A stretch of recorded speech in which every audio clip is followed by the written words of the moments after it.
Hey, welcome to my guide on the work optimization for artists of Clip Studio Paint. This is a special guide for the Clip Studio Tips of the Month contest by Celsius on the time-saving productivity hacks topic. This video has English subtitles I edit manually, so I recommend turning them on for better understanding. In this article, I will share several different hints that may optimize your workflow and as a result save a lot of time.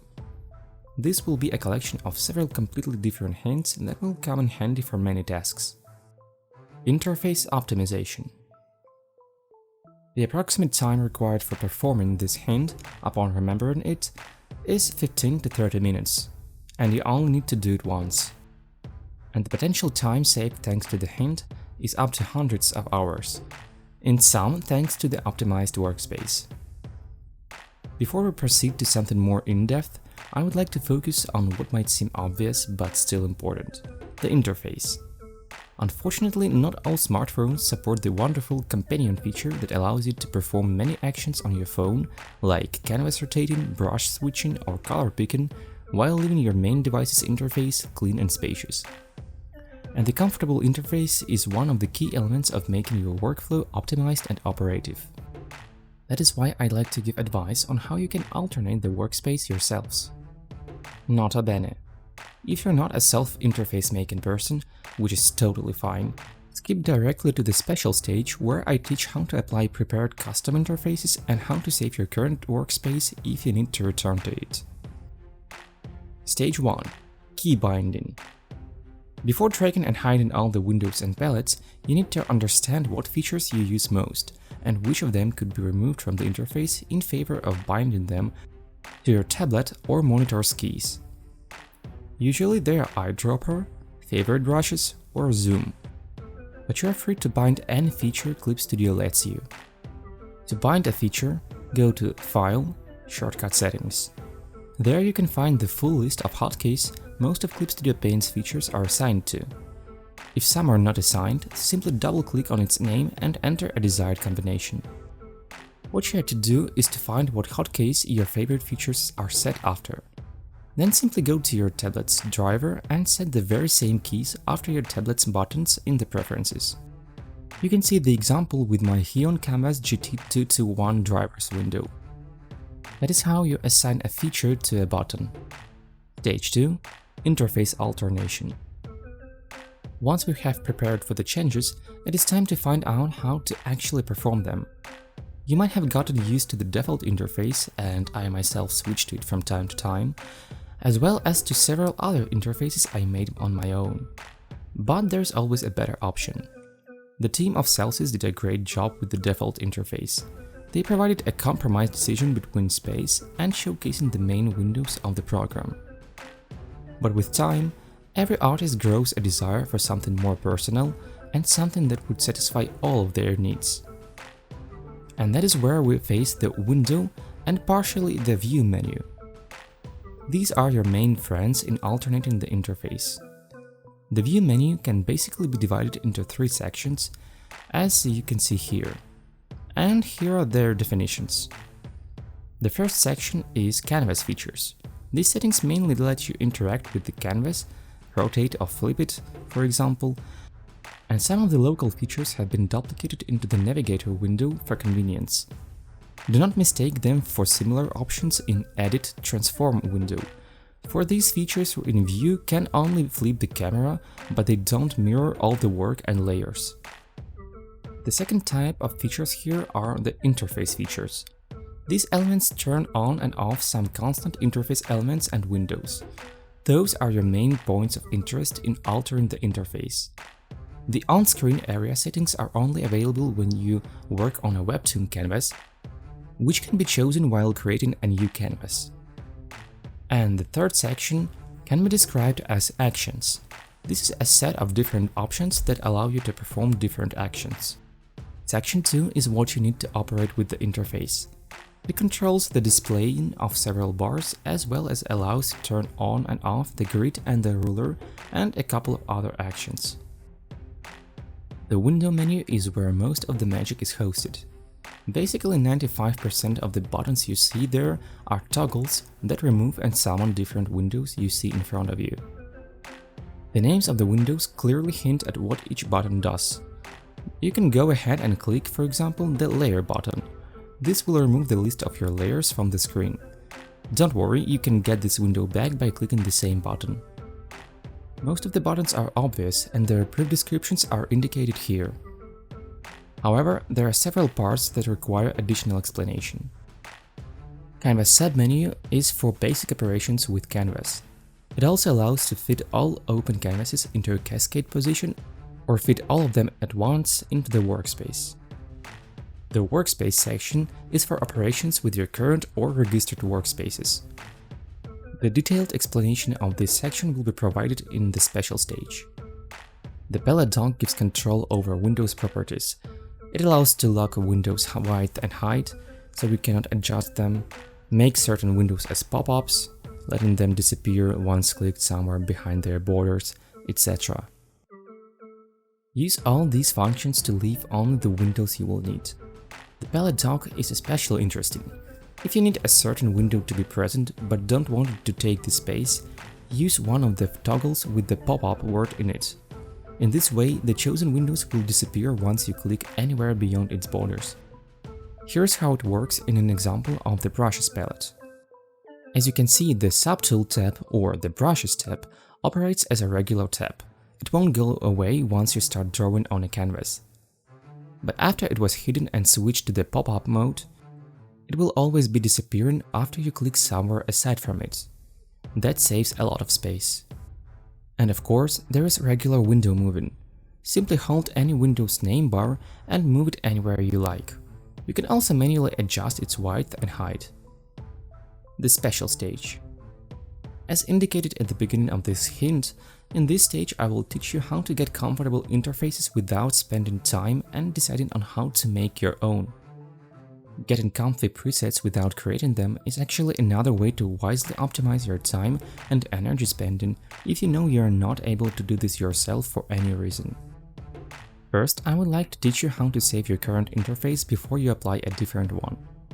Even if your workspace is close to the default one, you might have applied some small changes you forgot about, so we will save your present one for your convenience. Open the window menu and go to Workspace. Then click on Register Workspace, give a name to it and press OK. From now on, its name will be displayed in the Workspace menu. Clicking on it alternates the interface according to the saved preset.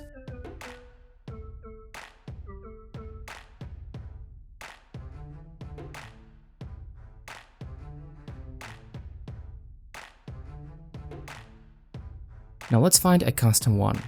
Open Clip Studio Assets. At the end of the search bar, click on the Detail button and choose Workspace among the filters. Choose the desired interface and download it. Be attentive, for not all of them are free. If you are not sure and just want to experiment, you may get one of mine I made myself. The links will be in the description. Now go back to Clip Studio Paint. Open your download folder in the program where all your downloads from the assets are displayed. At the very top, there will be the downloaded interface. Simply drag it to the canvas area and apply it. Now you have a new comfy interface for faster and better work. And both your saved initial workspace and the downloaded one are stored in the Workspace menu. You can switch between them in an instant. Removing the white background accurately.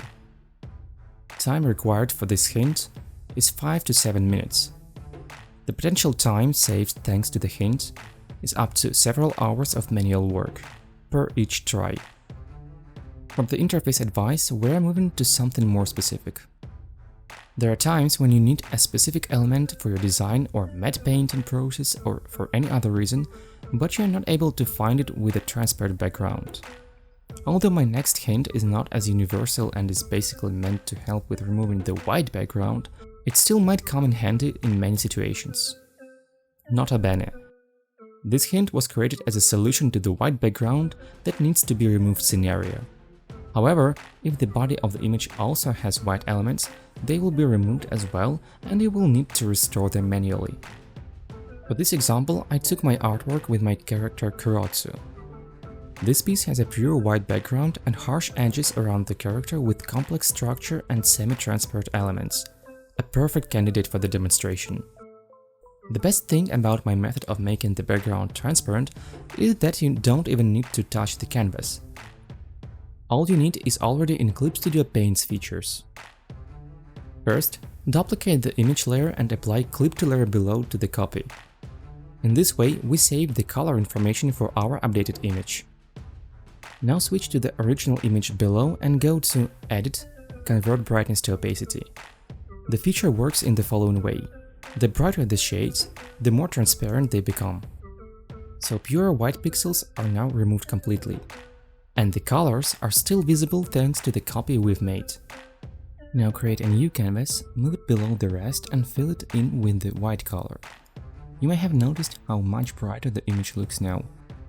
That's due to the desaturated original layer we altered with the Convert Brightness to Opacity feature. Correcting this effect is easy. Duplicate the original layer that now has transparency and combine the copies.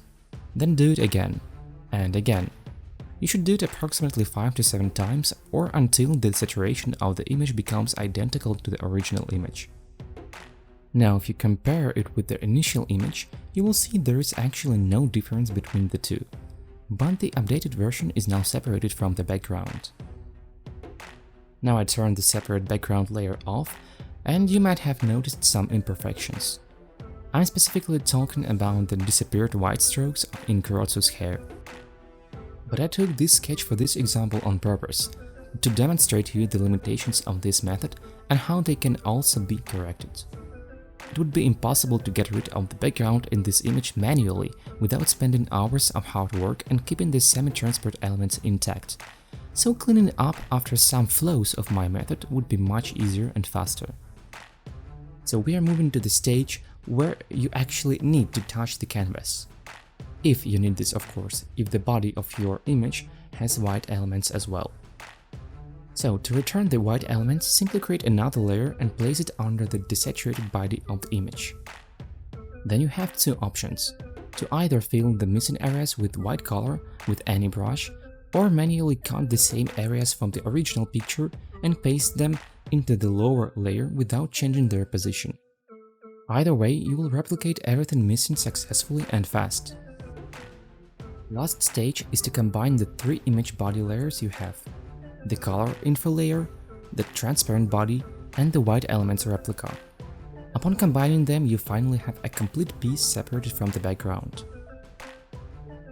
How to use convenient brushes in color mixing without switching to them. Time required: 30 to 60 seconds, just once. Potential time saved: several seconds for switching a brush per each action. Color mixing is a relatively new feature in Clip Studio Paint. It is a small window with a separate canvas that allows you to mix different colors there and pick the mixed shades fast. Basically a palette that traditional artists use. If you turned it off for some reason, you can get it back in Window, Color Mixing, the menu that we have already reviewed briefly today. Normally there are 4 main tools. Use same subtool as canvas. This tool lets you draw in color mixing with a picked brush. Requires manual brush switch. Brush: a regular round brush with standard mixing values. Blend. And the 4th tool, the eyedropper. Yes, you can use basically any brush you desire here with the first tool, but you have to constantly go and switch brushes if you want to draw with one brush and color mix with a different one. But there is a way to constantly bind a specific custom brush to color mixing. First, choose the brush in your collection you would like to save in the color mixing palette. Then press the 3-line icon in the window's top left corner and find the Register Current Subtool section. You will now have to choose which of the basic tools to be replaced: the brush, the blend, or the eyedropper. The latter is the essential part of the feature, so I'd recommend keeping it. And since you don't need the default brush here, replace it with yours. Now if you try drawing in color mixing's canvas, you will see that the brush was switched to the custom one. Determining center with rulers. Time required 30 to 60 seconds. Potential time saved depends on the need, up to dozens of minutes of elements positioning per each action. Although I believe we are yet to see an automatic centering and positioning advice mode in Clip Studio Paint, there are still ways to precisely place an object in your canvas without it. I use rulers for this. What you need in the first place is the side rulers as seen here. If you have them disabled, turn them on in View, Ruler Bar. Now you need to literally drag the canvas rulers out of the ruler bars. Two of them, a horizontal and a vertical one.